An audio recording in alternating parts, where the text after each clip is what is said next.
Good morning, Mike. Happy Friday. Good morning. Happy Friday, everybody. Happy Friday, Justin. Yeah. Thank you guys for Happy tuning Friday, in. everyone. How you sound, Mike? You sounding good? I'm sounding good. How do I sound? How are you sounding? I think I sound all right. Does it matter how we sound to each other, or does it matter how we sound to them? I mean, Do I we think it's just sound to all each right, other. guys? Can you hear us? Say a quick hello to everybody. Hi, Ed. Hi, Wayne. Hi, Amy. Thank you guys all for joining us. Hello. I'm gonna try Aditya Raj Singh. I hope I didn't beat that up too bad, but hello and thank you for tuning in. Yeah, hey, everybody. We've got 2 thumbs down so far. Nothing wrong with that. I feel like the more thumbs down we get, the more legit we get. That'll be our new thing, is where we want massive thumbs down. But we don't want to go too. We don't want to get too many people saying thumbs down. But yeah. So good morning, everybody. Hello, everybody. It's still kind of morning on the West Coast. I'm not sure where everyone's tuning in from today, but we got love from India. That's fantastic. Thanks for joining us from India. We really appreciate that. We just kind of wanted to pop on today and say hello before we have our movie this afternoon at 2 p.m., which unfortunately is North America only, I think. Yeah, I think today's only North America. Yeah. But it's a good one. It's Hell House LLC 2, which we just re-released Hell House LLC 1 on Tuesday for Terror Tuesdays to give that a watch with everybody again. Yeah, no, that's a good one. So yeah, I don't know if I think a lot of you guys were there on Tuesday night for the first Hell House LLC. Is a Terror Films. Yeah, it's an awesome found footage movie. That was your first time seeing it, correct? That was my first time seeing it. Yeah, I heard a lot about it, and that movie kind of like I saw the branding a lot. I saw the poster for quite a while, and they did a really good job like getting that out before. And then when you premiered it last year before I came on, I thought that was kind of cool, good one to start out with for Terror Tuesdays. Yeah, that was actually our first. That was our first feature film as we came back, premiering feature films on the channel. It was the first film that we got from Terror Films, so it was an awesome film to get. We were real lucky, and we were able to get during the first time we premiered it some of the filmmakers that joined our live chat. So we left the original one up there too, so people can see that. Yeah. But yeah, it's a great. I hadn't seen it up until that point either. Well, I screened it when we were getting it, but I love found footage movies, and that movie does found footage really well. Let's see here. Everyone could see us already buffering. Hopefully everyone's good. Make sure do a little quality check with you guys. We always have to touch base with you guys. Make sure everything's good. Looks like it's okay. No, it is a good film, and I'm excited to see the second one today. So yeah. And there is a third one out as well that I believe is on Shudder. Oh, it is? Yeah, and it came out, I want to say, a little bit ago, a year ago maybe even. But yeah, there's 3 of them. So well, that's a good door prize then. If you can't watch part 2 today on our channel, the door prize, head over to Shudder. Yeah. And check out. Yeah. I think they have all 3 of them on their channel. So even then, if you can't see them because you're in a different space and you have Shudder, you could go watch on Shudder and join in our live chat with us. So it's kind of like watching along. See, we find solutions for everything. Yeah. Let's see. Richard said, "Get better internet." I think everybody's internet's on their own, on their own things. It looks like on our end we're broadcasting fine, but yeah, I certainly have issues with my internet from time to time. So, some new faces here today. Says, yeah, what's up? Hello, Zane. So real fast, let's just for you guys who have never been here, most of you guys have probably been here. I'm Justin. I'm Mike, and we are Kings of Horror, obviously. So, as we go live, we kind of talk about everything. So we talk about some of the movies that we have coming up, some of the things that we're watching. So just a little quick rundown in case you're new here. I want to give Aditya a blessing to achieve their dream. Yes, so we hope you make it over to our country as well. So we wish you luck with that. So, how's the week been? The week's been good. We have some exciting announcements. We have some fun things coming up. And then there's just fun things going on in the world that are worth talking. Hi, Jennifer from Tennessee. We started talking about Terror Tuesdays and and then this film today, Hell House LLC.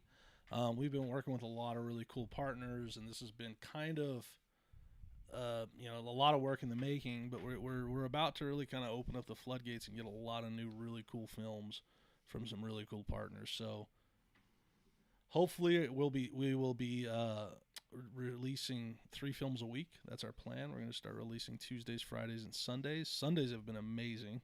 Yeah, the weekend films have been awesome. You guys have been watching a lot of films of ours on the weekends, so which makes sense. Well, on the Sunday afternoon, and we hit our first 1,000, concurrent viewers, which is like the number of people all watching together, and that was really, really cool to see. And be part of and beyond, and unfortunately, like the Sundays, I don't get to jump in as often as because we're out doing other things. Actually, at least once a week. Yeah, we're not in front of our computers. We try to make the best of the weekends, but yeah. Every once in a while, we'll get on there on the weekends. Film Valor said No Fear was awesome fun to premiere here.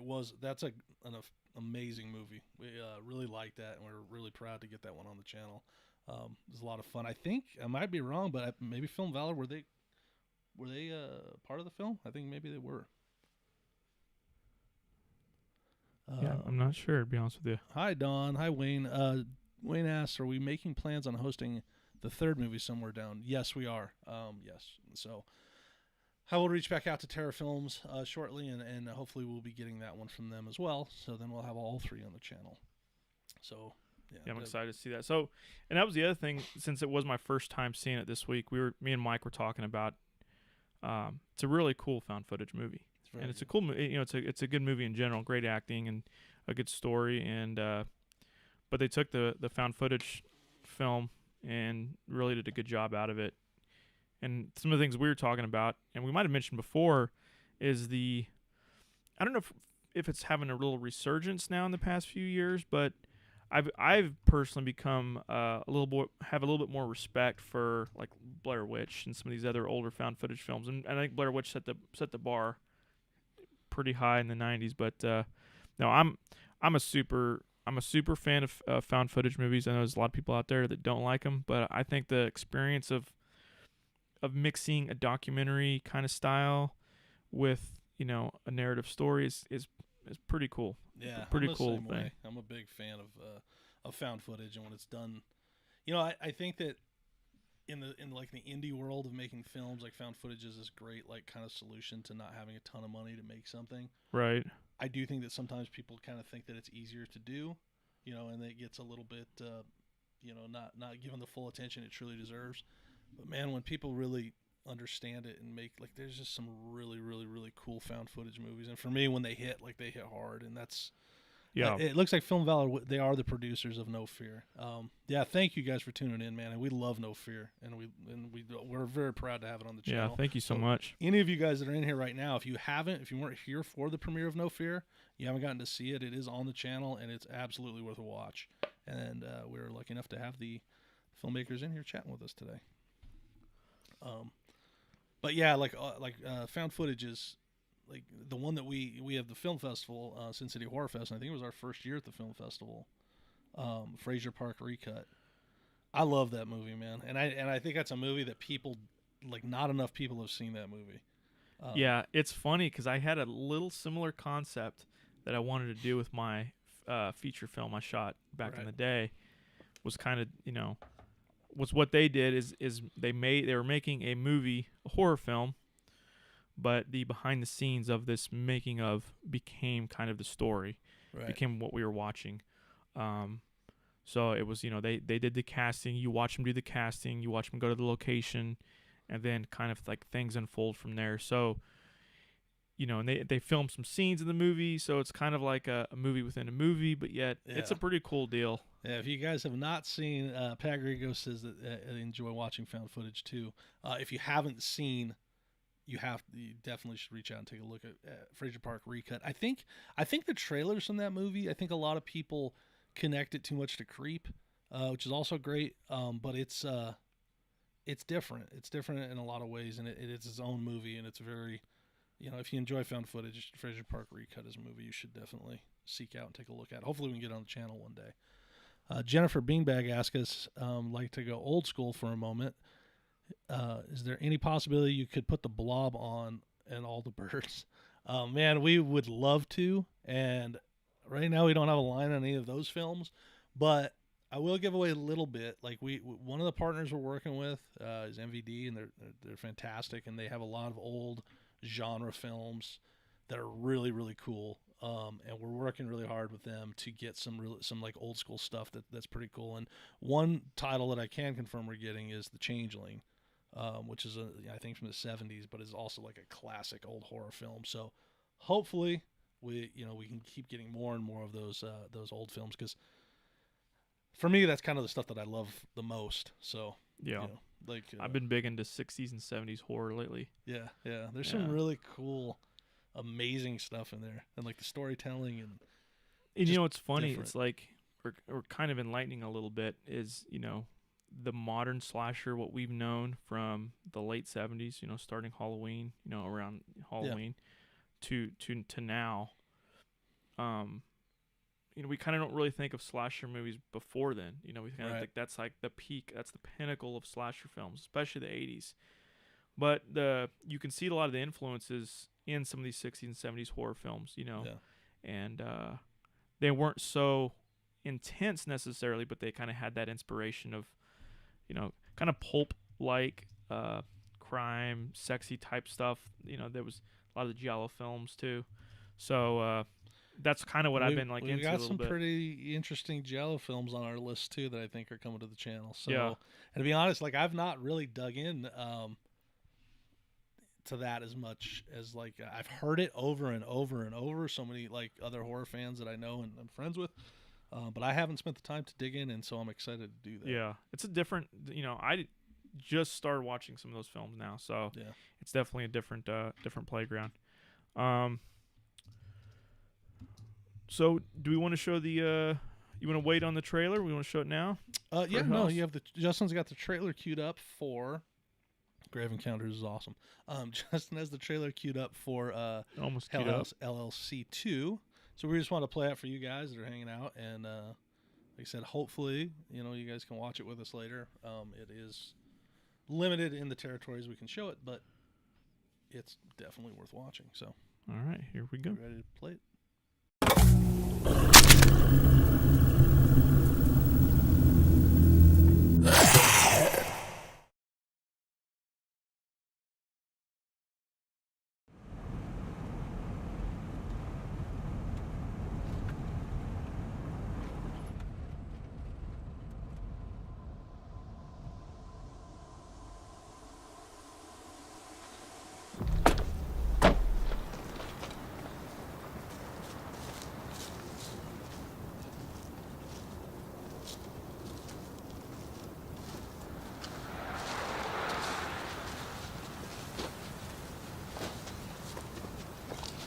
In your opinion, what happened that night at the Aberdeen Hotel? I don't know. If you want to know what I think happened that night, I have no idea.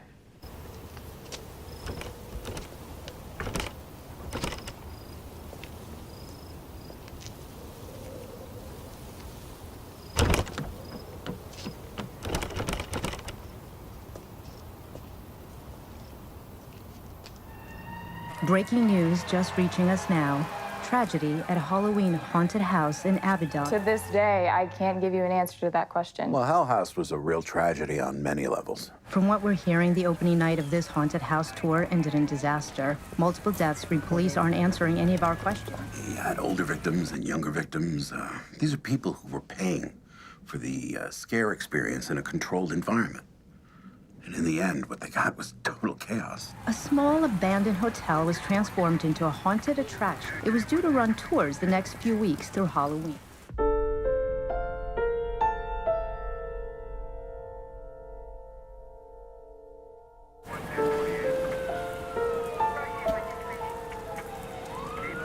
We're not sure if anybody from the company has made it out alive as of right now. Shaken tourgoers appeared to not really know what was going on either. I've been waiting online for about 5 minutes now, and I just see all these bunch of people coming down. I'm like, dude, where do I go? No, I have no idea. I still don't know.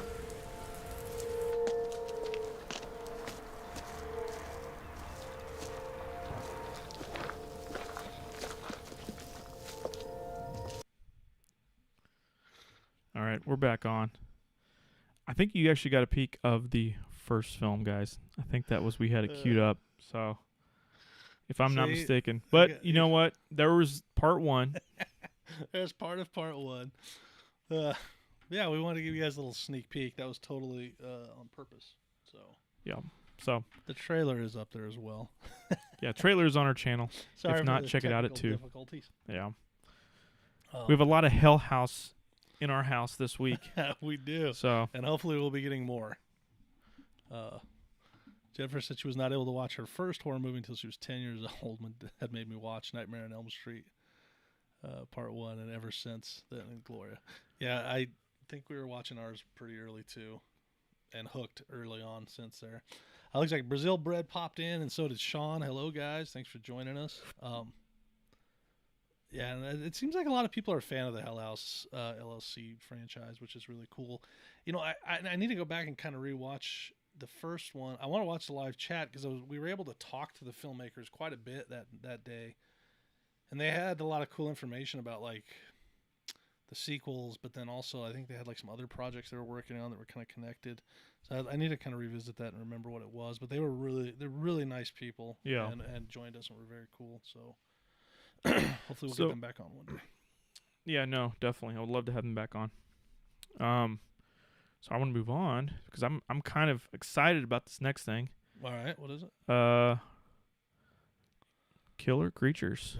Oh yeah, Killer Creatures. So, do you want to explain what Killer Creatures is?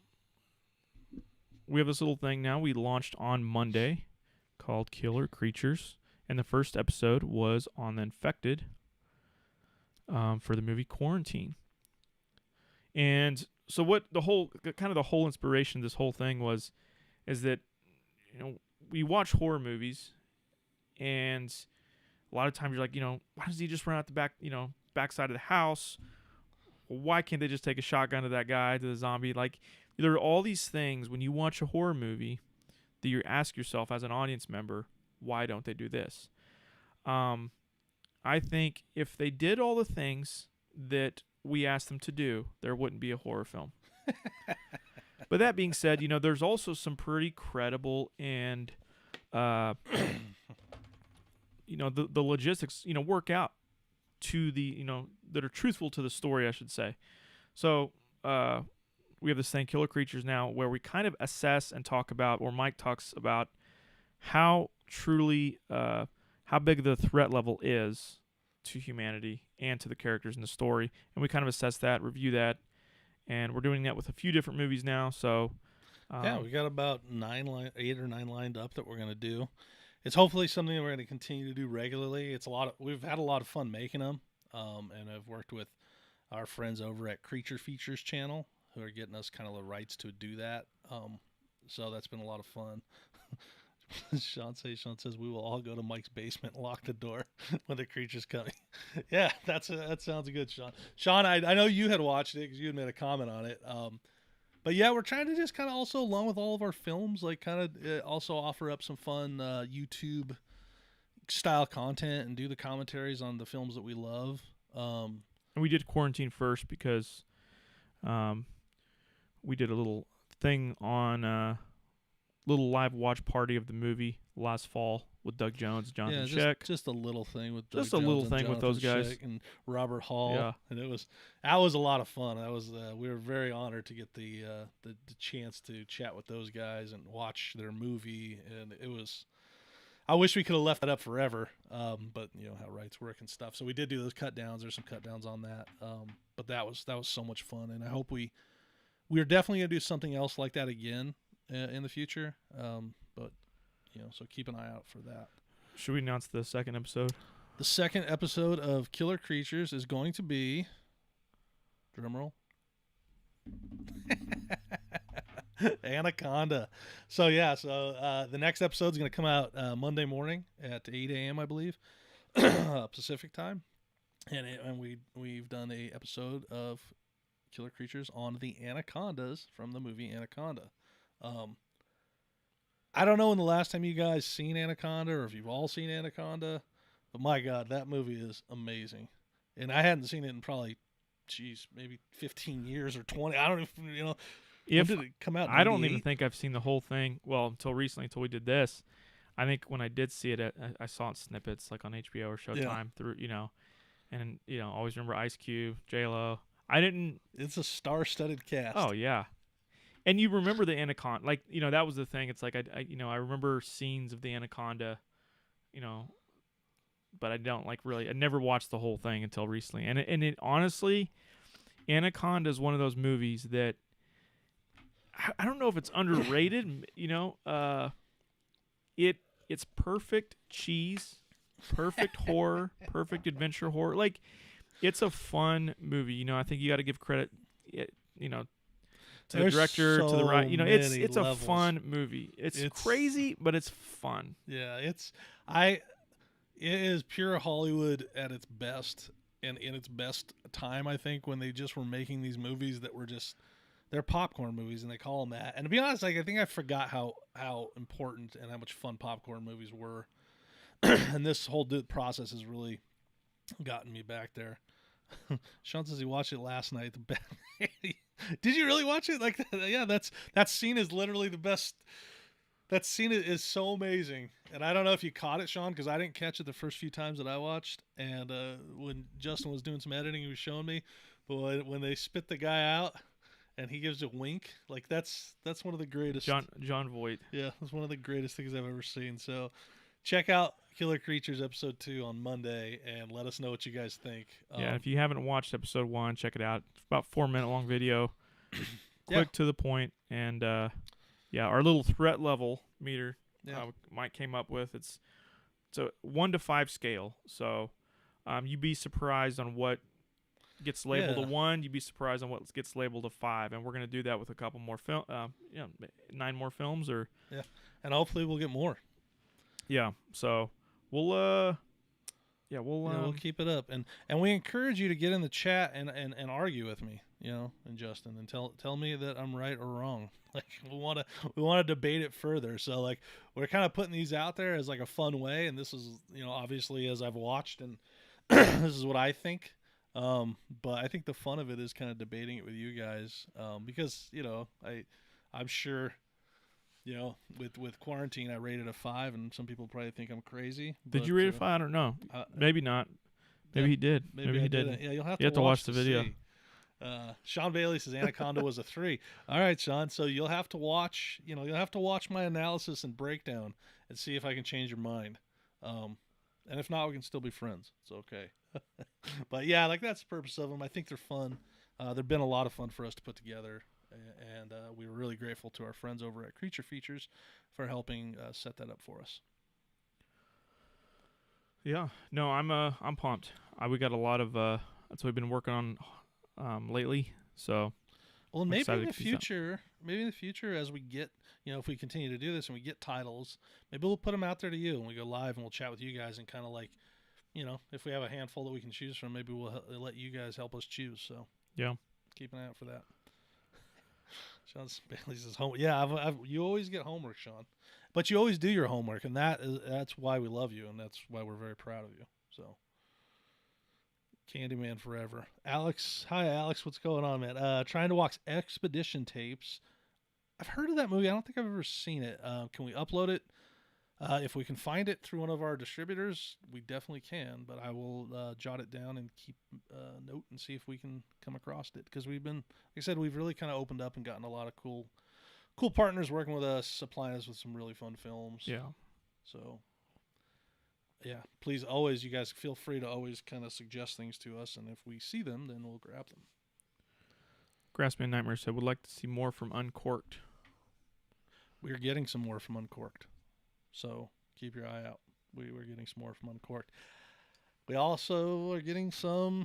I don't want to give it all away, but it's also like, you guys are the guys that I want to tell. So we are very close to getting some Asylum films, which I think are just fantastic fun. Like, they're like the most.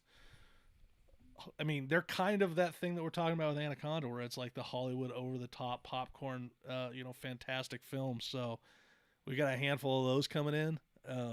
And that's almost done, to get started, so there'll be a month or so before we get those, but very exciting stuff to get these films and share them with you guys and watch them with you guys and have some fun. So Yeah, no, I'm excited. I can't wait to a lot of those MVD movies that are coming out. I'm pumped on. So yeah.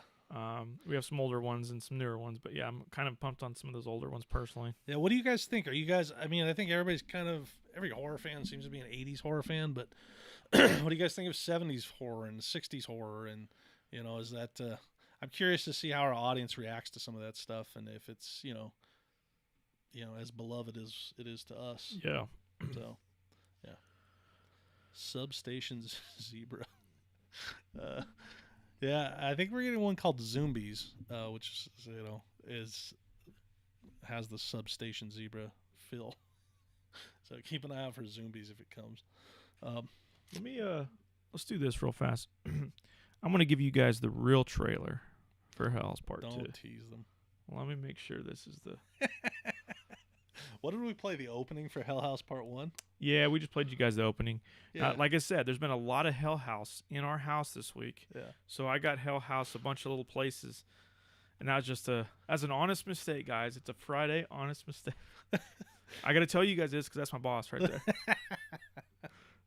So Wayne says get our hands on the movie Trick. Wayne has the best suggestions. We got to open up a portal for Wayne to send us all the suggestions. You good, Mike? I'm good to go. You ready? Give me 2 seconds here. Yeah. Okay. He's queuing up I think he's queuing up the trailer this time. Zombie Lake is awesome. Grassman Nightmare says, yeah. I don't know if I feel like that one's on one of the lists, so it might be coming. Sean says 50s and 60s are great. The special effects are silly. Yeah, the special effects, but like that's the fun of the special effects and some of the overacting and the drama. Also, with 50s and 60s stuff, maybe 60s, 70s particularly, like there's some real like creepiness to some of this stuff. I don't know. Yeah. Like that, it's when you go back and watch it, and I don't know if it's going back in time and kind of remembering from my childhood that grounds me a little bit, but stuff's cool to watch, I think. Yeah, so I've enjoyed it.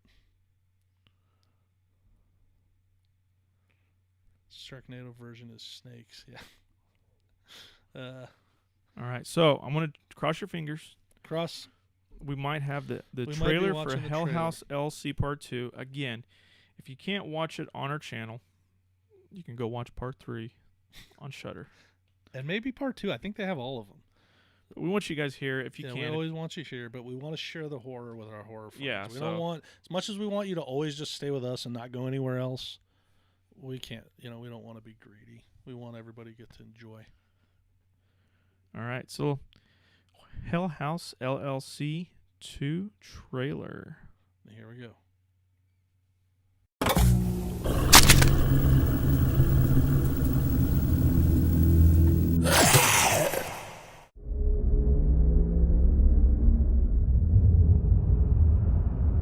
Alex, Little technical difficulties.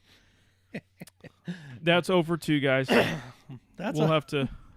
That's all right. People are bringing up some interesting stuff here in the chat about Vincent Price movies from the '60s and stuff like that. And I believe there was one Vincent Price on this last list of films that we selected. So I think we're getting at least one, and I do think we actually have one of the public domain ones on the channel already. I think it is maybe Last Man on Earth might be on there already. So I'm Yeah, glad that was to hear you guys like that stuff. Like I was saying, I've been into the giallo films, but also like kind of the gothic horror films. I was watching these old 1920s silent films, and even that 60s and 70s. There was a lot of gothic horror, vampire type of films too that in the 60s that have a cool looking, just big set pieces and cool looking landscapes and stuff like that. But yeah, so we got some cool things coming. Yeah, we got some fun stuff coming. And what else were we going to chat about today? There's just so much going on. Yeah, one of the little things, I've been listening to some podcasts. One of the podcasts I've been listening to was Unsolved Mysteries. I've never listened to their podcast. They just started a podcast. Oh, okay. About a month ago. They have like 4 episodes out now. It's obviously like a new voice. But he has a kind of a deep eerie voice, I think. But it is it like a celebrity or somebody? Is it someone? You know, if it is, I'm not quite sure. I don't think it's not Robert. It's not Robert Stack level, but it's cool. They come out every Wednesdays. But that's one of the things I've been listening to lately is Unsolved Mysteries. They're about 30, 40 minutes a piece. I'll have to take a look at those. Yeah. Or take a. What do you think of the series on Netflix? I really liked it. It's creepy and it's, you know, I did like all the episodes, but it's not Unsolved Mysteries to me. Like it's like, you know, it's good for what it is, and it's actually in certain ways more produced. Yeah, 100%. Like, and that's I feel like the charm of Unsolved Mysteries is like that kind of hokey TV production, and you know, and from the time at the time it was probably well produced and that was big budgeted for a TV show, right? Like, with all the reenactments, yeah, for what it was, like yeah. But there's like something super creepy about like, you know, the original one where it's, you know, with the reenactments and like the reality. It's like you kind of get lost in the fantasy of the reenactments and like and it's like I always would find myself in times like, you know, like all, you know, hitting the realization again of like, oh shit, this is real. Right. Like this is like, because it's just so, and then and his voice and his presentation and the music, it's just it's such a gem and such a, you know, piece in, you know, pop culture that so the Netflix version of it is really good, but it's, to me, it's just like a really good other thing. Like, I don't really connect it. And at first when I watched it, I was thinking to myself, I was like, wow, they didn't even do a host, they didn't even do a voiceover. They took the song and kind of just snuck it into the new, like kind of snuck it in there, changed it up a little bit. But then, you know, I kind of look back on it now and think to myself, you know, maybe that was actually a better thing. I think if they were trying to replace Robert Stack, or if they were trying to use the exact same music, it's, you know, it might have taken away from some of that. Yeah. If you try to, you can't replace Robert Stack right now, and I don't know that there's somebody out there that's a good enough. Not that it's not that they're good enough, but it's just like he's too iconic. And you're right. I didn't thought about that, but I think that's a great point. They made the right move. Yeah, like to do it that way. Did you ever watch when they did was Dennis Farina? Yeah, I forgot about that though. He did a few seasons also. I think in like early 2000s. If they were gonna put another host on it, do you have a host in mind that you would like want to see? Is there someone that you can think of? And you don't have to answer just yet. Not. How about you guys? Is there someone that if do you guys even care about Unsolved Mysteries in the same way that we do? But if there's someone, like, I'm just curious what your guys' thoughts would be of, like, who would be a good host for the new Unsolved Mysteries in the same way that Robert Stack did it? That's a tough one. I am going to share. One of the other things we want to chat about is next week we are going to have Andrew Bowser on our channel. He's going to come on for a live chat with us.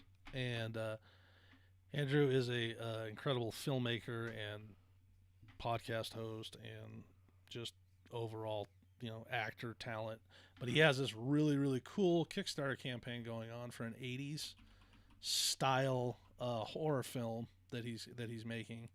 And we're going to back the project, you know, and we just wanted to share it with you guys. And if you'd like to back it, we'd love to, you know, for you guys to back it. But it looks like a lot of fun. But we'll have him on next week to kind of share with us a little bit more his, you know, like his story and what they're doing. And yeah, he'll be awesome. You guys, I'm sure some of you guys have seen him around at many different places. Yeah, definitely big in the horror community. So he'll be awesome to have on. Yeah, so we're excited to share that, and I'll find that link and I'll drop it in there just if you guys want to take a quick look at it before next week. But definitely tune in next week and check him out, and we'll also have the links to his channel and stuff up there next week too, because he's got a lot of fun stuff. He plays a really hilarious character called Onyx the Fortuitous, and has inserted himself in news clips and things that it's hilarious. But I don't want to dig in too much to that. Did you have the image of the poster or whatever? Yeah, I'm going to throw his poster up in a second here. When you get a chance. But yeah, definitely come back and check that out for us next week. And if you want to, it'd be cool to help back his project. So what else should we talk about? Like, are we... All right, there's his poster. How cool that is. Poster's amazing. See if I can get a full screen for you guys here.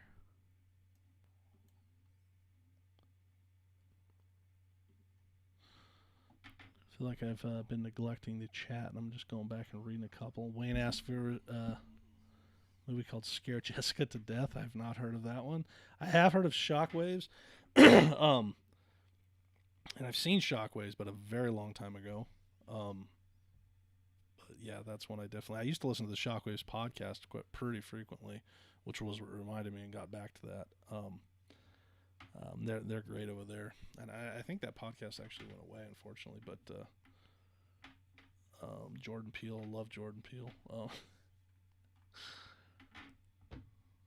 Friday the 13th is not Friday. It's Friday the 19th. Poster is cool. I'm just looking at that. Yeah, it's really cool. I love their poster. Here is, I think, the link to his Kickstarter.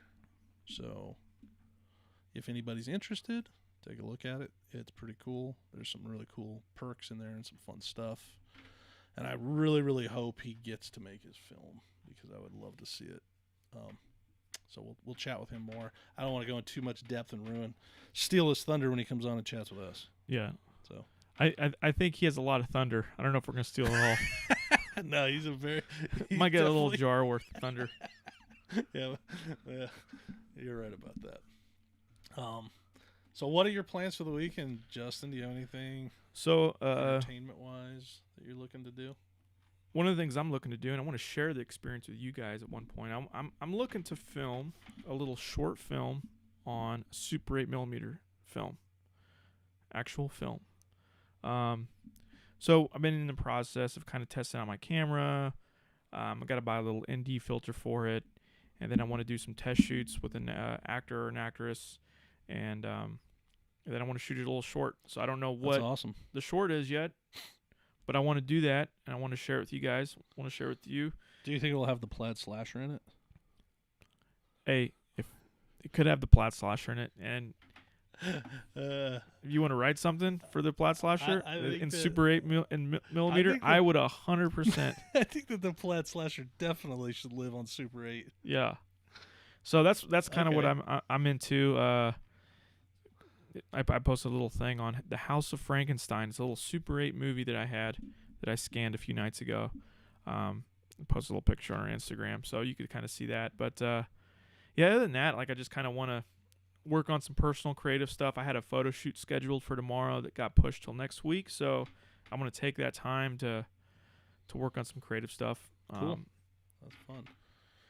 I think I'd like to do a little bit of creative stuff, a little sculpting this weekend or something fun, or maybe now I'm going to do a little bit of writing about the plaid slasher. I don't know. We'll have to come up with what's the length you're thinking of for this thing. So I have two ideas. There's a contest. If you guys go out there's a contest called Straight 8, and Straight 8 is one roll of film. And I think if you shoot at 24 frames, it's about 3.5 minutes or 2.5 minutes. Between there at 24, but the whole contest is you have to shoot it in camera editing. Right. So you're shooting a take here, then there's no editing in it. You shoot it one reel. I want to do that contest, and that's in a few months. As far as like the deadline, but I also just want to shoot something else. Okay. So and maybe similar length, nothing too crazy. Maybe 5 minutes. I don't know. All right. Few minutes long. Yeah, I'll try and think of something. What else I'm going to do this weekend? There's two things that I want to do for my own entertainment this weekend, and one is not horror related news, but I think most people involved in any kind of entertainment know that the Snyder Cut came out yesterday. Oh, it did. Yeah. Are you going to the actual theater? No. I don't know if it even got. It might be in there. Oh, it's just on. But it's okay, on yeah. HBO Max. Yeah, and so. I've been very excited to check that out because I love the idea of.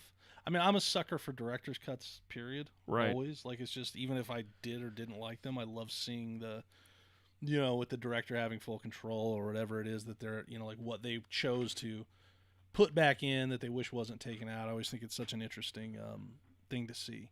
Because in filmmaking, it's especially on a large level, you don't always get all the say, and sometimes producers get to do certain things, and so I'm very excited about that. But in this case, it's just so different. Right. Like it's 4 hours long. It's a different movie. Yeah, it's like it's a different movie. Apparently, I was reading like that they took out. I think they said they took out all of Joss Whedon's footage. Oh, they did. That's what I read. I don't know if that's true, Yeah. but I don't know. I'm super excited to just check this thing out. Whether I hate it or love it, I won't hate it. I'll love it no matter what, regardless it's how good or bad it is. But I just think it's such a cool opportunity to see something like that. Like I'm so glad that it got the ability to come out, and I hope it paves way for some other things like that because as a filmmaker, it's like when you're filming stuff, there's a lot of stuff that ends up on the cutting room floor that you never get seen. Right. Sometimes it's your favorite stuff. Sometimes it's not. But in these cases of such big movies, there's stuff that, we never get to see, and it's just sitting somewhere. And so it's cool to just get to. I'm a big fan of the Lord of the Rings extended edition.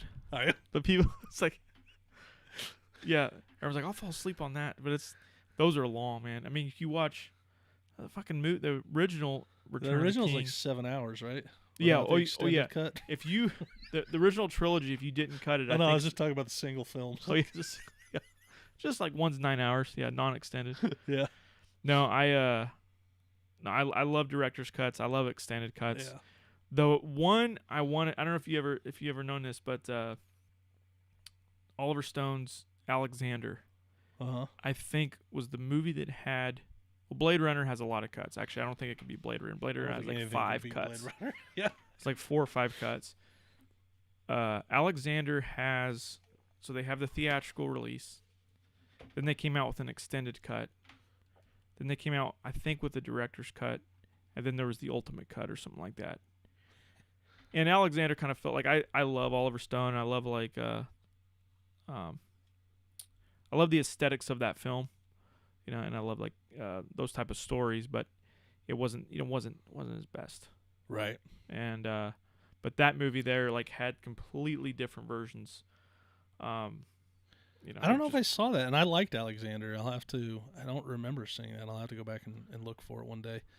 But and that is the thing. Like, well, I think like didn't Natural Born Killers have multiple cuts too? I'm pretty sure Possibly, it does. yeah. Like I definitely think it has the original, and then there was like the extended. That was kind of a big thing in the late '90s, with like I think maybe Star Wars paved the way. As then Lucas DVDs just started, came out too. Yeah, but those extended cuts, I always loved them. To be honest with you, I can't really remember a time that I watched an extended cut and was like, this is so much better. Like, I just remember watching, like, oh, it's cool. Like, I don't know that I've ever seen one where I was And that's like, a kind of a testament to, being directors ourselves. It's like, I think, when I was younger, I was like, oh, this is it. This is the movie, and my older brother, also a filmmaker, is it's like, it doesn't necessarily mean it's the better movie if it's the director's cut. Sometimes the whole purpose of the collaboration with producers and, the studio, sometimes decisions are made.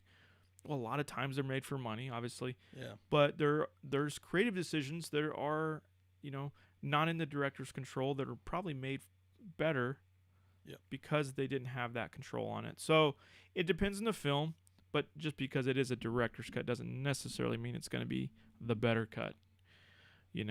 I think a lot of times the theatrical cuts, if they work, they work, Yeah. Sean says Blade Runner was one of the greatest movies. It definitely is one of the greatest movies. I love that movie. Yeah. Harrison Ford in his prime. While he's making Star Wars and Indiana Jones around, I guess that's probably right before Indiana Jones, I think. But I don't know. It's just such a different kind of Harrison Ford. You know, when like it's so cool, man. It's so cool to get to go back and see that, because I don't think that Harrison Ford did enough of that in his career, and I'm like maybe one of the biggest Harrison Ford fans, right? Just growing up, because I love Star Wars so much, and because I love Indiana Jones and everything that he ever did, and Blade Runner. But he was always the Hollywood good guy. I don't know if you remember like What Lies Beneath. Yeah. Did you ever see What Lies Beneath? But like that was a really cool. That was good. Harrison Ford exercise. Like I loved that. Like to see Harrison Ford in a different. It was light. and was Diane Lane or no? No, isn't it Michelle Pfeiffer? Is it Michelle Pfeiffer? Yeah. Okay, yeah.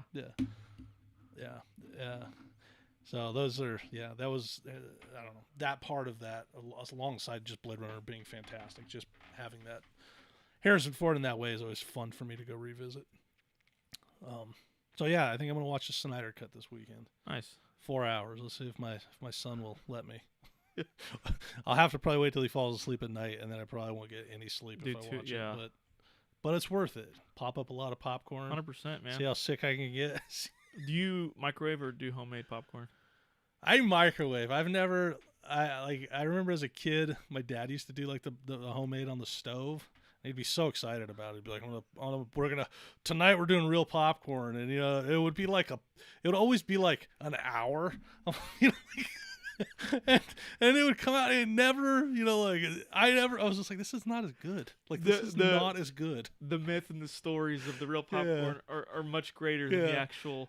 And back then, I don't think that there was even microwave popcorn. It was just, we had like the popcorn maker. Oh. So you just dump like the thing in there and it spits it out. And it was still it was totally good. That's actually probably the best. Yeah. Because that's not microwaved. No, it wasn't microwave, but that was like the popcorn maker. And even at that time, my dad was, like, we're cooking on the stove, and the oil and the popping and burning and then it would be hard. Like, I don't know. Like, it was just like. I became an expert. I'm good at the stove, though. Yeah? So I'm real good at the stove. We have a thing of seeds. And I had an expired thing of seeds, and I was like, oh, it's gonna be fine. But there's a difference, But I got the thing of seeds, and then I have my oil, but it's like popcorn. It's the it's actual branded Over Redenbacher's butter oil that you use on the stove. Interesting. It gives you the exact measurements. You do it. Put the lid on. You got to put 3 kernels in there first to like once that's a temperature gauge. 1 like 3, and I place them out kind of like a little diamond. I would love to watch you do this. One day we're gonna go live. One day with Justin popping popcorn, dude. And I'm telling you, like with that shake, and then it's once they start popping, you just gotta keep the shake going, release a little bit of the steam, and then what does the girlfriend think though? Like, that's the gauge. Does she say, Justin, this is much better? Loves it. I think it should be fine with microwave popcorn too. But I think what my thing is it always is the difference or not is how much butter or salt I put on it. Right. So she might not eat it if it's too much butter or if it's not enough butter or not enough salt. I won't eat it unless there's too much butter on it. Dude, I have to get sick halfway through eating popcorn to enjoy myself. American President. I was a little kid. Sorry for the language here, but we're good. American President, I microwaved a whole bag of popcorn, and I could just eat it myself. And I just remember eating so much so fast, and I just remember like having to cut off like half that movie, and I had to walk my room. I was like, yep. That was my time of getting sick. But no, I'll melt butter. I'll melt butter sticks in the microwave. Sometimes I'll take the, what you're supposed to do is melt the butter. Then you take off the top layer. Yeah, that's what you're supposed to do. That's it. I love it. I love it. That's what you're supposed to do. To be honest with you, you're kind of making me want to try it. But it's all about the right pot too, or the pan. Yeah, popcorn party. So did I lose everybody on popcorn? I look back, no one's here. No, they're all chiming in. Sean loves some popcorn. Dawn, Jiffy Pop on the stove. I need to do Pop Jiffy on Pop. The stove. Yeah, Jiffy Pop has the cool little like Scream, man, movie Scream. Yeah, that's right. I mean, I don't think it was the Jiffy Pop brand, but that was Jiffy Pop. Yeah, like in the little, it comes in a little pre-pan and with the foil. And cover. see, my experience with Jiffy Pop is I don't think I ever did it right because Jiffy Pop. I think I had maybe 2 or 3 times as an adult, maybe once. I don't know. I probably think I tried it too, maybe, but I never tried it myself. I was just completely. I was really ruined on the popcorn experience by my dad. He left a long-lasting effect on me by making me wait way too long for subpar popcorn. I hope he's not watching. He's definitely not watching. Real fast, everybody who's the 21 viewers who are in here, we thank you guys for being here with us. Yeah, thank you guys. But I want to ask you guys, if you guys have noticed or haven't noticed, we have a kind of a new look to the banner and the logo of our Kings of Horror YouTube channel. So I don't know if you guys haven't seen it, take a look. Let us know what you guys think. Even the design is also here on the live chat, our live show here up in the corners. Yeah. So what kind of the inspiration for this design? Designed by Mike Lanzini. Thank you. yeah, I wanted, Justin and I chatted about it a lot, and was just like, we wanted to come up with a more cohesive look for the entire channel, something that meant something to us, and I think all of us as horror fans and things, and and so we just kind of like wanted to adopt the old VHS look, and also video store theme and the idea. So that's why you'll see the little green stickers, and like we have on here, I think there's a little green sticker that says free horror movies, because that's what we're about, is free horror movies. So for those of us that can't really afford 97 subscriptions to 20 different things, like we can, we have free horror. I mean, you got to sit through some commercials, but that's somehow I've gotten like conditioned to commercials at this point where I'm like, I don't mind them like I used to. Right.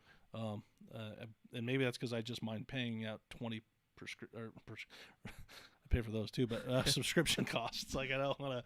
So yeah, so that's the idea. It's like we got kind of the spectrum on there from like the old VHS tapes that had like that spectrum. It was a really cool thing that was kind of all over. Yeah, VHS tapes, certain books kind of had that type of look, and yeah, so we kind of adopted that. We want the experience when you guys come in here, to explore the films, and so those stickers kind of help out when you get on the channel. You can kind of scroll and see this is a trailer or this is a movie. Yep. So yeah, we just want a little input. If you guys have any info or any questions or anything, you can always reach out to hello@kingsofhorror.com. Please do. hello@kingsofhorror.com, right? Yeah. Yeah, or in our Kings of Horror Movie Club on Facebook. Always reach out to us there, and we monitor that and chat in that. We need to continue to do that better. But Sean says he loves the logo. Thank you, Sean. Glad you like it. Don says it's cool, but she's still getting original design. Absolutely. Like Dawn has like the OG collection. She has like all our original looks. Oh yeah. And those things, will always be dear to us. So we're excited.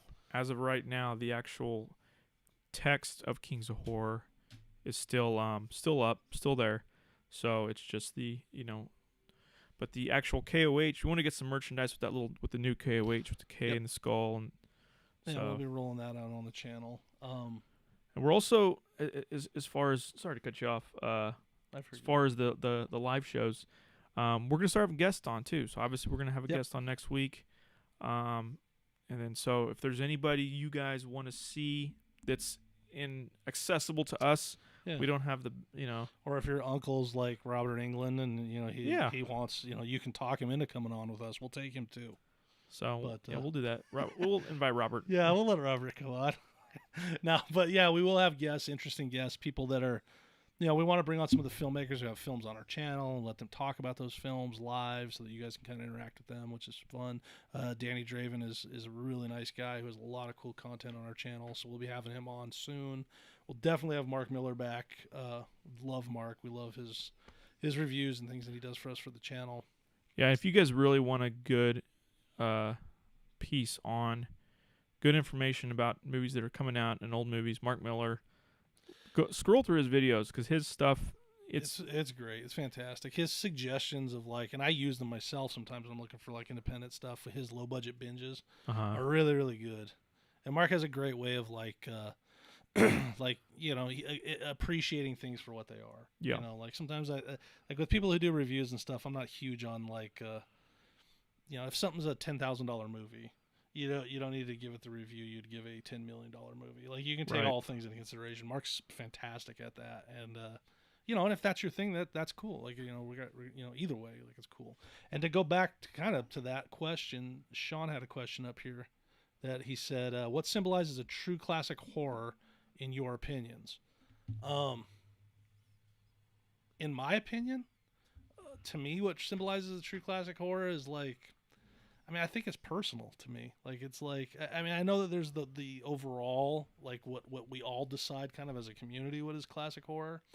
But it's that thing that kind of stands the test of time and comes back. But I do feel like there's interesting cases of films that to ourselves were classics or meant a lot to us when we were young and still hold a place in our heart when we get older.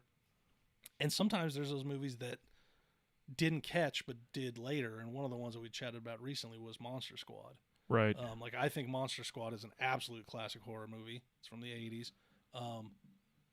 But that movie just for me and my heart and what I thought, I thought the world knew and loved Monster Squad as much as I did. Like, it was Goonies to me. But, you know, I don't know what it was, a handful of years back, it kind of just got this revitalization and this love. And when you hear Fred Decker talk about it and some of the actors and different things, it was like it was kind of a flop for them when it came out. And I don't think it was, you know. So Right. that's a long-winded answer, but I think, you know, for me it's the two things of like, you know, there is like this kind of like overall appreciation by everyone, but also it has to have that, for me, it has to have like a connection for me to care about it as Yeah. much. But you could probably give a different answer. No, actually, it was very, very similar to what I was going to say is that I think, yeah, there's the obvious classic horror films that are classic because, you know, you watch them because they are classics, you know. But I think as far as on a personal level, what makes a horror film classic is either reliving that childhood nostalgic feeling when you watch the film, or when you watch the film years later, you're in a different point in your life, and you still draw something from that movie that you didn't draw when you loved it 20 years ago. So the love is still there, but the movie evolves with you, Right. and it kind of grows with you. And I think that's kind of you know, you either appreciate something about the movie or about the story or a character that you identify with. And I think you know, for me, that's, you basically said that, and as far as kind of what makes it classic on a personal level.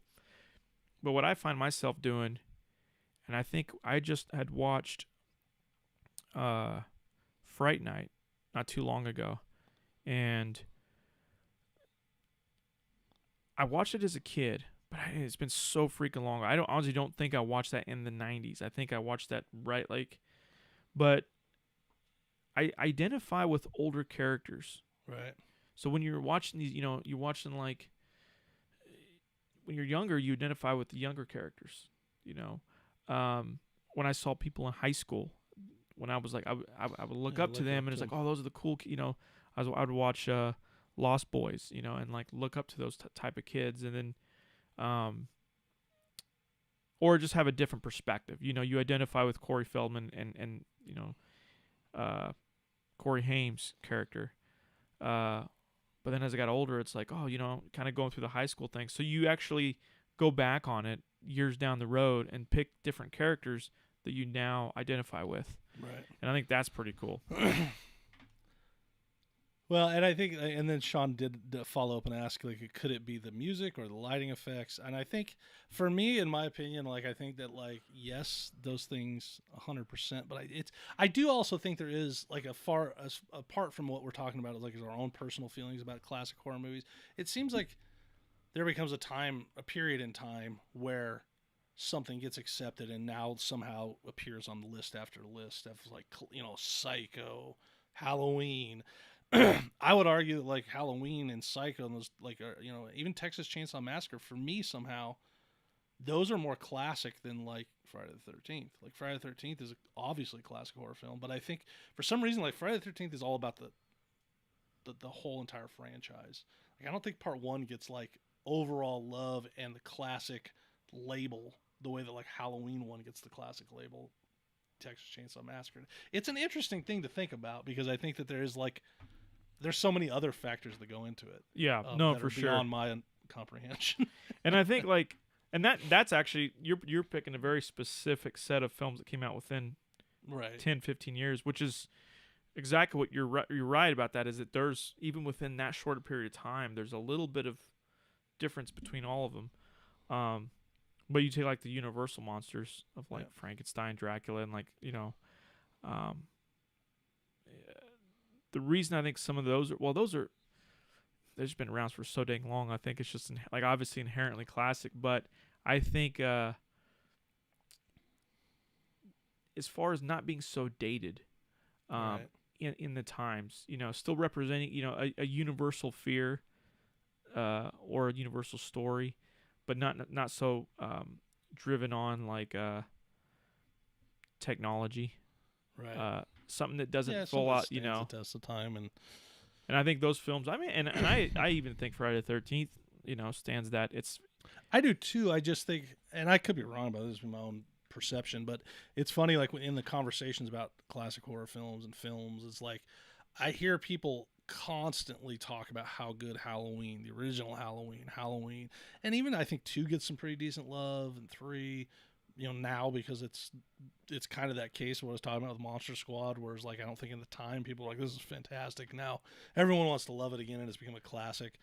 But for like me, like personally, I haven't had so many conversations about people talking to me about like how great the first Friday the 13th is.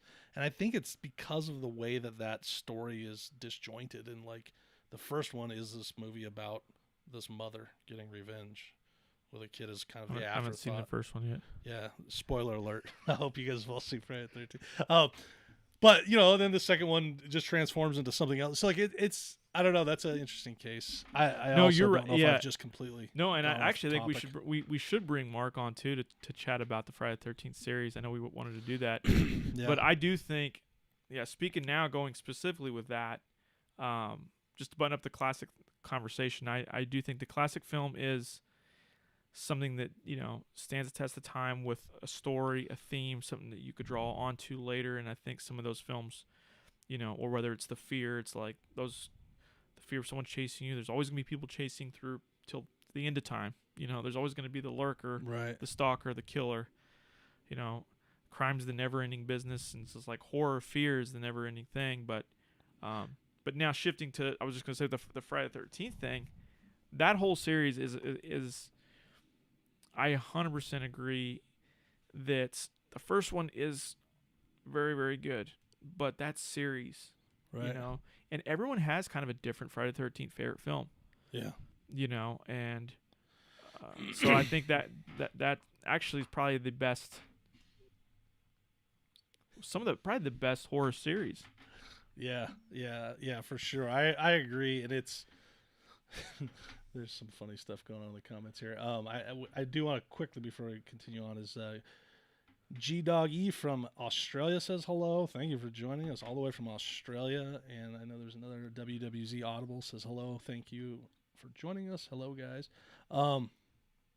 There's all kinds of cool stuff. But Sean says Halloween 3 is worse than Blatt.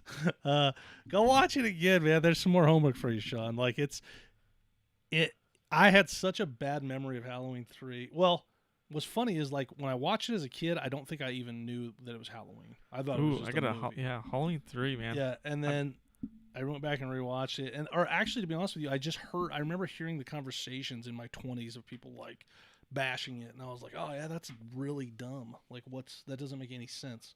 But then when I went back and rewatched it, and again, I still kind of live there. Like, it's not. If you just dropped Halloween 3 from that title and just called it Season of the Witch, it's a fun movie. It's fantastic and fun. Like.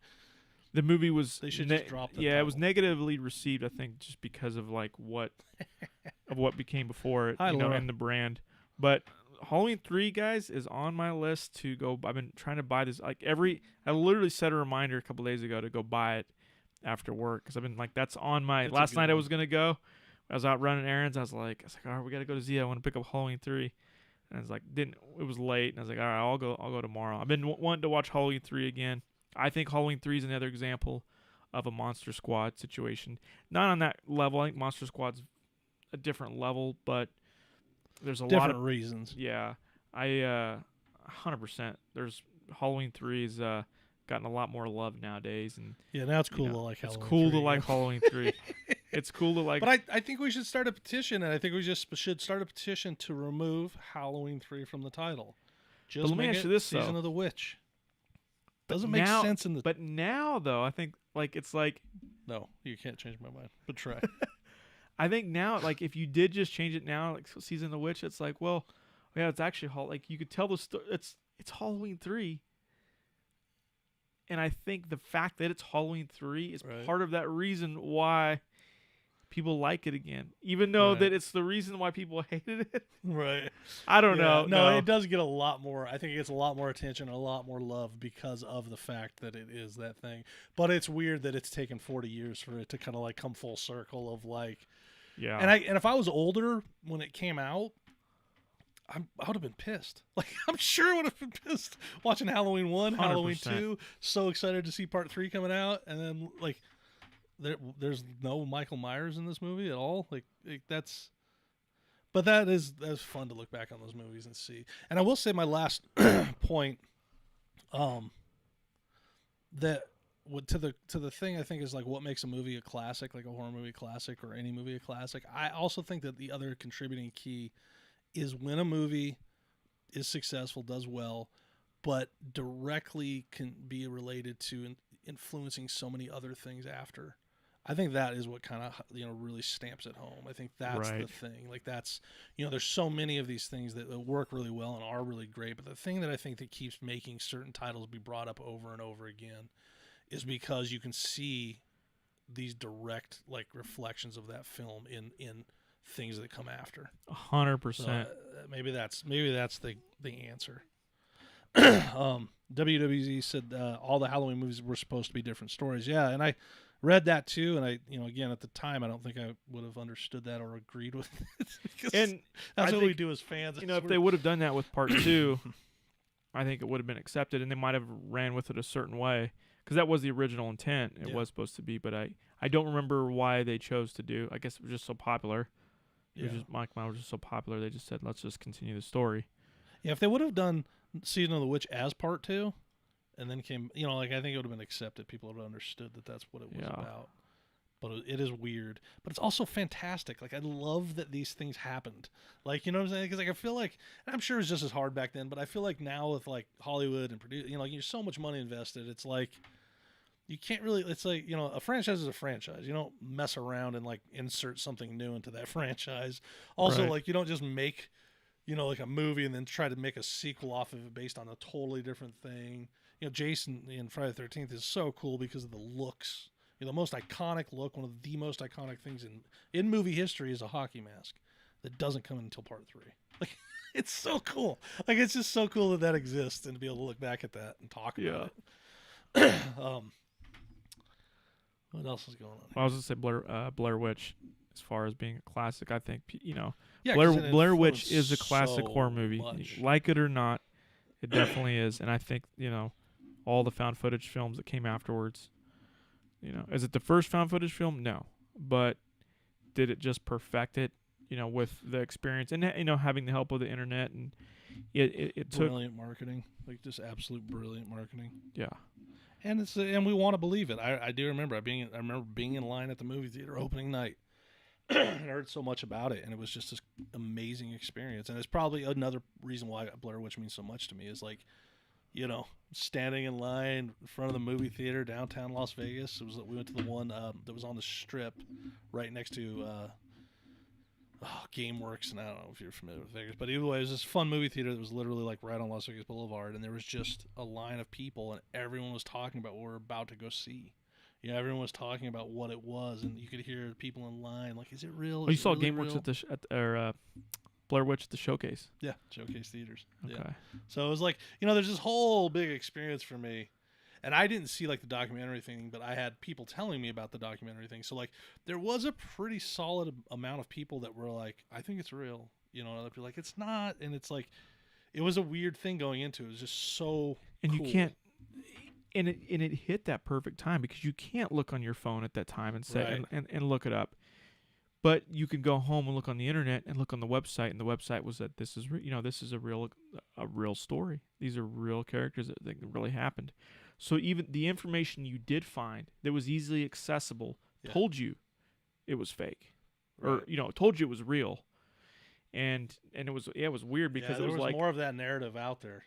It was like the information you had. It's like, all right, well, let's look on the internet. And it's like, it is real. I guess that website's up, which was awesome. But now it's like you can't mimic that in the exact same way. No, and you can't give an experience like that again to people, and that's why, like, someday someone will come up with something else that's as transformative and fun, and it'll mean a lot to all of us again, because it's hard. So many things have been done. It's hard to do something new. Yeah. But they did something really new and fresh and was cool, and it took everyone believing in it that was involved in it, not just the filmmakers, but the distributors and producers. And so it's kind of lightning in a bottle. It's tough to recreate, but it's fun. Wayne says that John Carpenter never wanted to make Halloween 2, but the guys who banked the first movie wrote them into it, and that's why he wrote the sister and brother plot. I do now remember hearing So that. Mustafa Cod. Yeah, and I'm glad that they did. I'm very glad that they did. But it's another interesting bit of information. Laura says she lives in Las Vegas.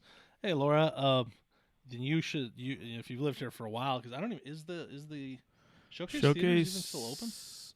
I don't think Showcase is.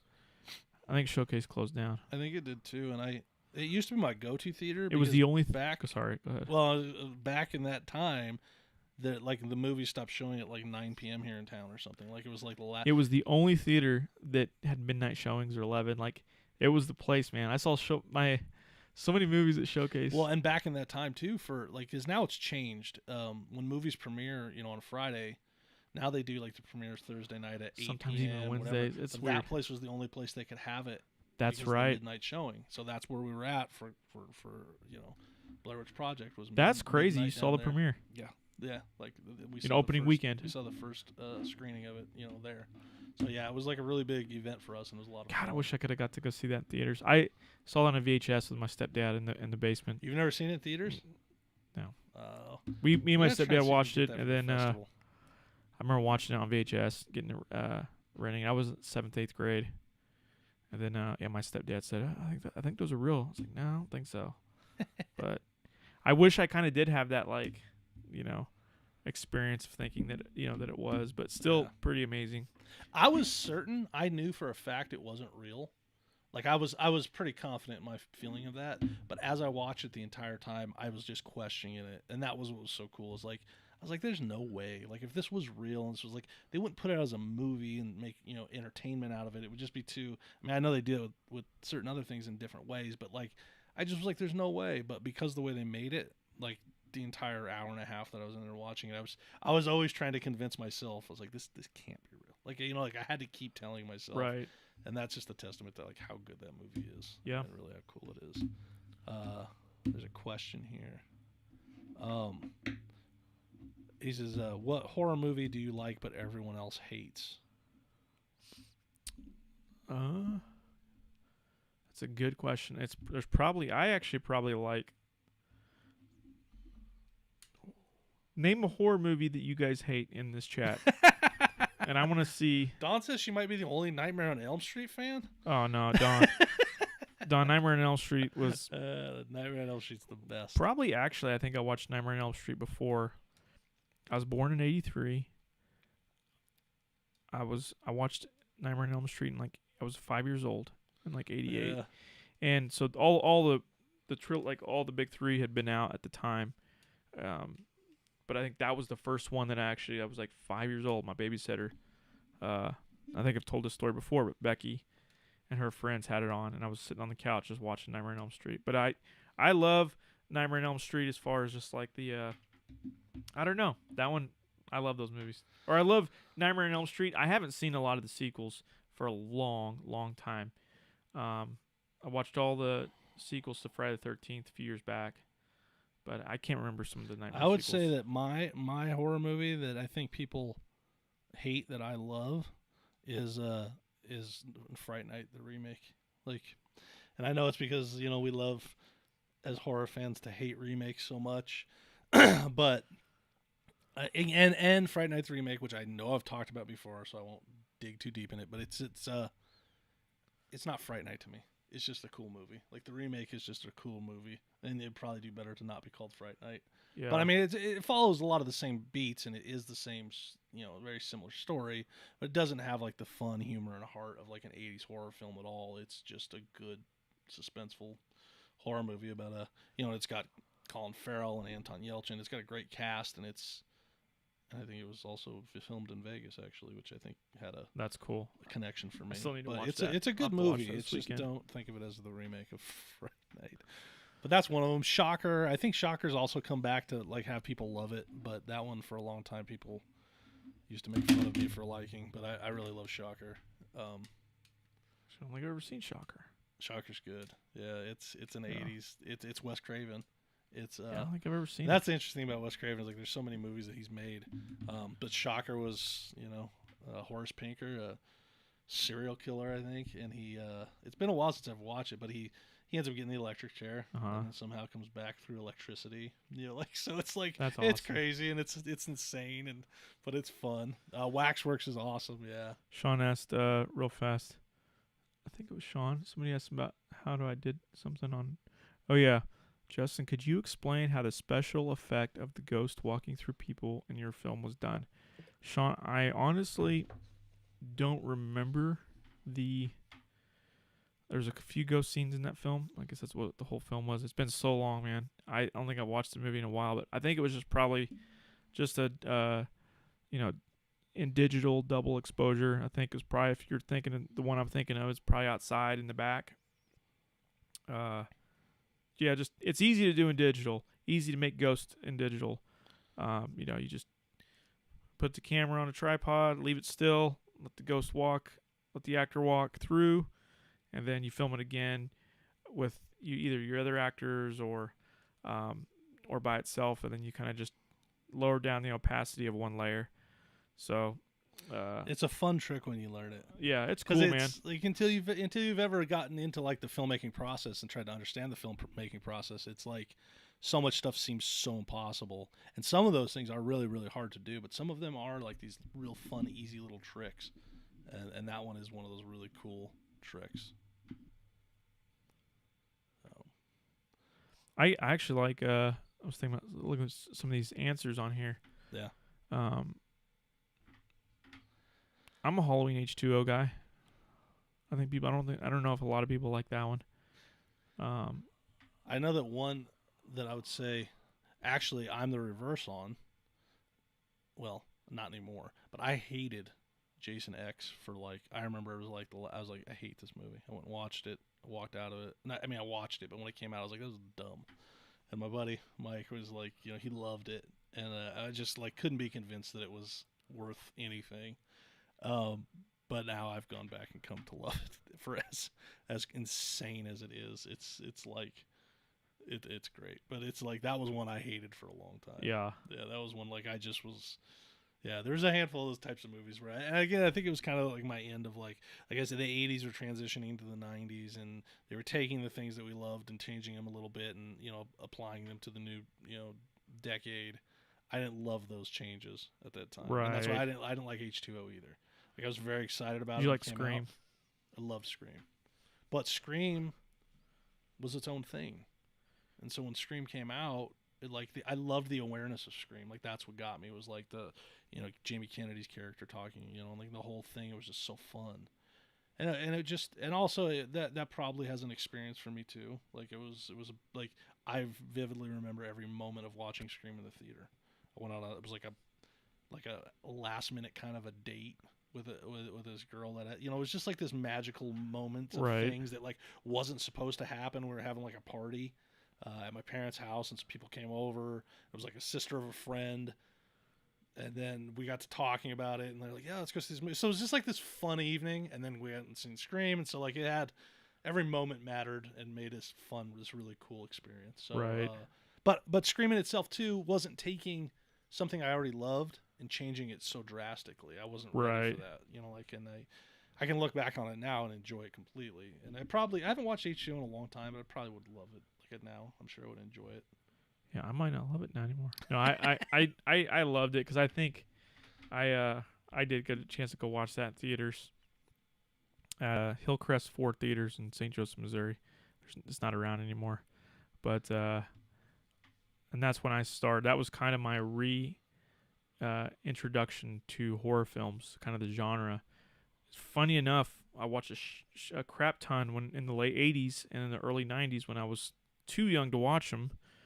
Got an overload of them, and then just somehow my parents realized that we were watching them all, and then like 8th grade H2O comes out, but I think it came out under Dimension, under the like Miramax, and because Scream came out under that label, and I think because of the success of Scream, they took all those sequels and started doing them like in that kind of late 90s style. And H2O was just right off the block of Scream and The Faculty. And Faculty's great. Faculty's fun, man. And I think, great. yeah, I would love to do something on the Faculty. Like that's we may or may not be doing something with Night of the Creeps also. Yeah, do you guys know Night of the Creeps? And if you haven't seen it ever, you better. It's worth a see if you love 80s horror movies. And if you haven't seen it in a while, revisit it. You can't remember all of it. Like it's so bananas and fun that it's like, if you haven't watched it recently, you'll see more and enjoy it more. It's definitely one that should. Did you see the Instagram post last night for Kings of Horror? I did. So I did not realize that until yesterday. Did you wait? Night of the Creeps. Oh yeah. The Monster Squad thing. Yeah, I don't know where I first learned that from, but like I heard about that a while back. So he must have, like, I'm sure that was already in pre-production and everything, and they had all, like, everything set up ready to roll for Monster Squad, because Monster Squad was released a year later. Really? So Night of the Creeps was 86 and Monster Squad's 87. But for those of you if you don't know what we're talking about, since it's our secret we're keeping here. No, but there's like in Night of the Creeps, there's a frame that is on the internet and people see, and it's like, and then when zoomed in close up, it says Go Monster Squad. Yeah, like on the bathroom wall. But what I also was curious about is, like, I've seen all that, I've read all that, but I never dug in deep enough to know, was like, is that confirmed that that's real, or was that like, did somebody doctor a photo and say that it was real? Oh, I watched it yesterday on the. Oh, you actually? So that was from. I found that. That was me. Okay. Well, because I've seen that on the internet. I didn't know that you found it actually in the movie yourself. I was doing that. Okay, I was doing some editing stuff on it, and then. Because I always meant to go back and like look in the movie to see it, because I've seen the posts about it. But I always wondered. I was like, did somebody just do that? And that makes it like even so much cooler. Yeah, it was always crazy. cool, but like. Well, I was like sitting there, was just cutting some stuff up for it. And there was like stuff around the bathroom walls, and I just was like, interesting. I'm always kind of curious what people put on there, and he falls out of the stall, starts to crawl, and it cuts to the shot of the little slugs. Yeah. And so my eyes were on these walls, and I said, "Go Monster Squad." I was like, "Oh no way, that's awesome!" It's if you guys watch Night of the Creeps, but if you blink, you'll miss it. But the Faculty's takes that horror is another great horror sci-fi mix, such as Night of the Creeps is. Somebody brought up the Blob. We may or may not be doing a episode of Killer Creatures on the Blob. Are we doing for the 1984 version? Yeah, it's on our list. Yeah, it is the 84 version. It is the 84 version. I'm like 99% sure. Yeah, you know what? You're right. It is. Yeah. So we'll be one. Yeah. I haven't seen the Blob in a very long time, so I can't wait to dive into that and give it 100 watches and really come up with, because that's a fun, crazy old movie too. And that has been my, like, in this past few years or whatever, that I've really been going back to 80s horror movies. I just keep like I can't believe how fun they are. Like, I just can't. It's so much fun. Like I don't know. Like, I can watch any of them and they're just like, I don't know, the whole experience. And I guess maybe because we're so far away from it, because it doesn't get made that way anymore, is just like, it's so much fun to see all that. And I want to ask you something here, because I think I want to start I might be splitting hairs a little bit, but you look at Halloween, and Halloween's very inspired kind of by like those giallo films, and kind of just that rooted in, but also kind of, he wanted to do like a babysitter movie too. And it's slasher. Friday the 13th, it's very slasher. It's very, scary. It's cool and scary. Cool and scary. There's humor in it, and I know you find extra humor in Halloween than most. There's definitely humor in Halloween. But I almost feel like there's two sections of 80s horror movies. Yeah. There's that slasher. There's the slasher 80s, but then there's Fright Night, Night of the Creeps, Monster Squad. Yeah, there's kind of and I don't know. Well, and I think that, like, actually, I would say there's maybe three. I mean, there's probably 100. Yeah. But like the three that I kind of go from is like, I do think that like a lot of the slasher films live in like this 80s horror that's fun and is still is maybe more replicated today in bigger budget films. But like, like when I think of like Halloween and Friday the 13th, and even though Friday the 13th has a good bit of humor in it, it stays pretty grounded in like reality with Jason. You know what I'm saying? Like it's like as far as like the experiences and the things. No, for sure. And then there's like that's kind of like, I mean, obviously like Cronenberg, and there's different types of like body horror and Body horror, yep. But there's also like that psychological horror, which is like Phantasm, which is also crazy and weird. But it's very like and Hellraiser remind me of those things where it's like it's psychological and horror and scary. But then there's like that middle ground of like Night of the Creeps, House. There's hundreds of these, but where it's like it kind of takes all those things and then it's just ridiculous. Like it's just fun. For like, there's so many elements that it can't stay within its like narrative of just like, boom, here's a movie about a slasher.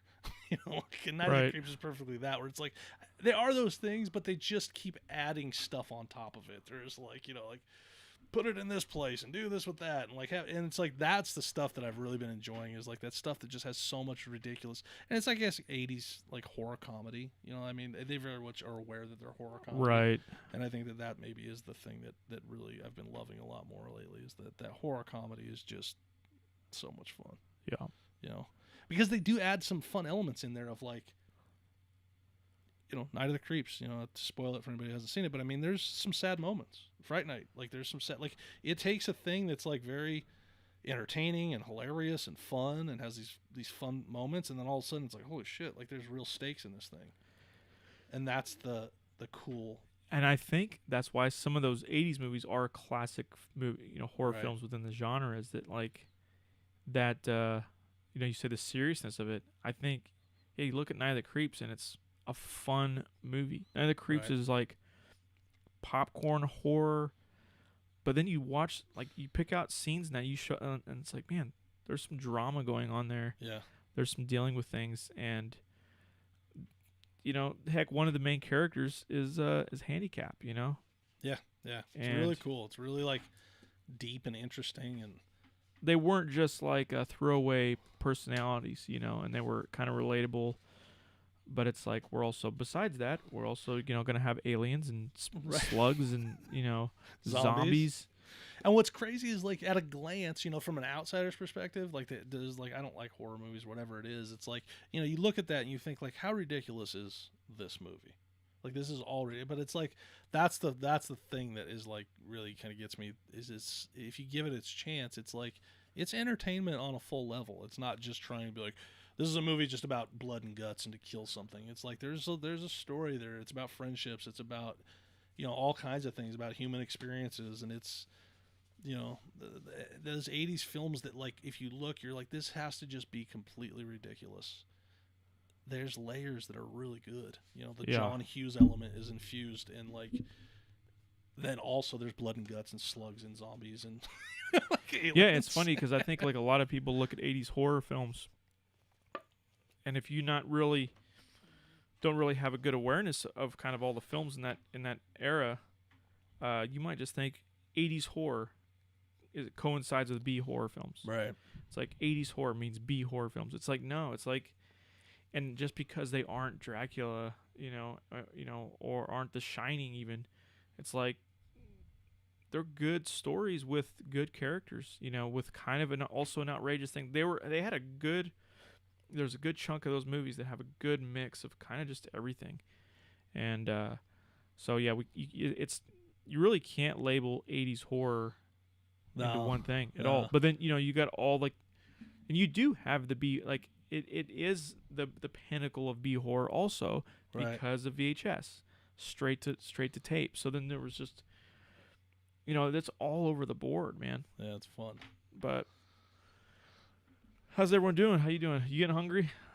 I'm getting hungry. I think it's about lunchtime. Yeah. Woody Harrelson, yes, is in Zombieland. Zombieland is amazing and fantastic. And I still haven't seen part 2. I got to see part 2 of Zombieland. Someone had mentioned Frighteners. They love Frighteners as a kid. Frighteners is amazing movie too. Have you ever seen Frighteners?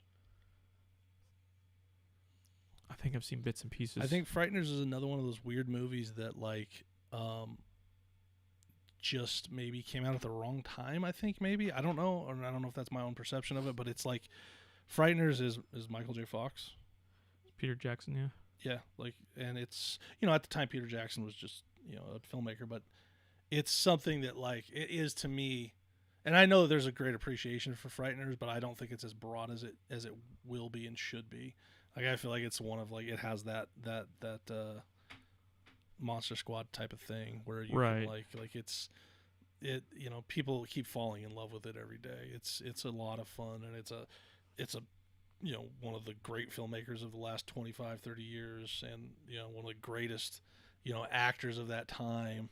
You know, it has every element you need for it to be as Right. good as it is. I And need to it's- watch that. Yeah, and it's kind of like, I've seen scenes of it. I've seen like pictures of It feels- Fox, but I honestly don't remember. yeah, it feels like and I think when I was young, I thought it was a Tim Burton movie. It feels like Tim Burton to Oh, me it in a does. lot of ways. Yeah, but it's, I mean, it's not as, like, set driven and things like as Tim Burton stuff is, but close, I guess, in you know, like, in some ways.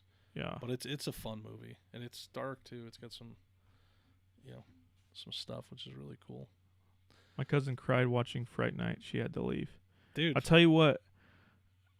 Yeah, and I'm curious in the scenes, and you should ask her, Sean. Let it, because there's, man, and I was Evil watching Ed. that recently, and I was like, holy hell! I was like, there's a scene at the end where it's just sad. It's just sad, straight sad, and it's like, that's the cool thing, man. And I think, like, I don't know. Right now, the movies have separated into, like, this. There's not movies like that now. There's just not. Like, I mean, as far as, like, having ridiculousness, having the, like, and I know some of it's cheesy here, but having the you know, the balls to, like, take so many a fun element and a quirky element and mixing it in with, like, a scene where you might feel like you're gonna cry. right? I feel like it's either all drama horror, you know, like now, or, you know, or like scary, crazy horror, like, you know, shock horror. I don't know. And man, might not be giving respect to. I know a lot of the. I shouldn't say that across the board, because a lot of the films that we do see Yeah. now, you know, it's be unfair to generalize anytime, but yeah, I impressed by that, like with Friday Night specifically, having that sad scene at the end. Yeah, So that's very good. but- And that also may be showing up on Killer Creatures one day. that might be showing up on Killer Creatures. Yeah. So I think that's about it. We've taken enough of your guys' time for today. Only an hour and a half. But thank you all for joining us and chatting with us and listening to us. We really do appreciate it. And hopefully we'll see most of you guys back at 2 o'clock for Hell You know, House I gotta get some LLC food 2. before too. Yeah. So Maybe we'll grab lunch. yeah, we love all horror. Yeah. Every decade, even now, all of it. Even Candyman. Even Candyman. Yeah. So next time we'll see you guys, we'll see you next week. We'll have Andrew Bowser on. Yep, and he'll tell us all about it. His upcoming, his Kickstarter project that is going on now, and there's a link in the top there if you guys are interested in checking it out. It's very cool, and really what we just exhaustively talked about was 80s horror, and his approach to his project is like he wants to kind of make something in that same vein of 80s horror that we all love so much. So I know that I'm going to be backing his project, and I really, really hope he gets it made, and I'd love to see it. Yeah, he's a great voice on 80s horror, so that'll be an interesting conversation next week. Yep. If you guys have any questions or want to reach out, feel free to email us. Yep. hello@kingsofhorror.com, or reach out to us through the Kings of Horror Film Club on Facebook. And come back in an hour and a half for Hell House Part 2. And thank you guys so much. All you guys that are watching in the chat. Sorry, sometimes we don't get a chance to answer some of your questions, but we truly appreciate you guys being here. It's a privilege for us to even sit here in front of you guys and talk and listen to us just kind of, you know, ramble a little bit. And we do love horror movies. That's why we're here. And we love chatting with you guys. So we do appreciate that. Yep. We'll see you guys next week. Yeah. Thank you, WWZ. Appreciate it. All right. Have a great day, guys. See you soon, and enjoy your weekend. Yeah. Enjoy your weekend.